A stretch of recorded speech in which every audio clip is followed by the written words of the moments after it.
We have taken the first step in transforming Kenya. We have much more to do. And therefore today is just telling ourselves, you may be feeling the fatigue of the last 4 months because we were not sleeping, we were living and sleeping and dreaming just the campaign. It is exhausting, but let your mind recharge because we've got more work to do.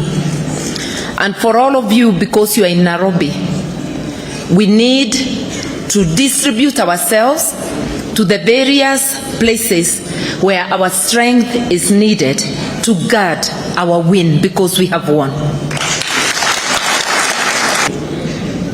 When I last counted, even if it improves, it will not come anywhere near what we have.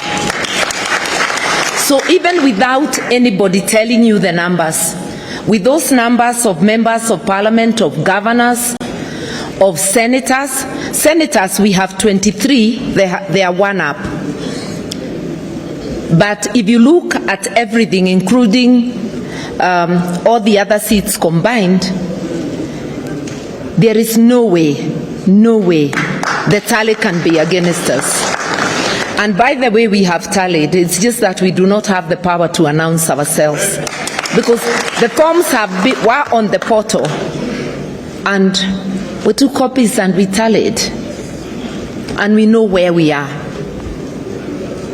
And we know if we had the power, by now we would have called it for ourselves. But we will wait. We will wait for that announcement.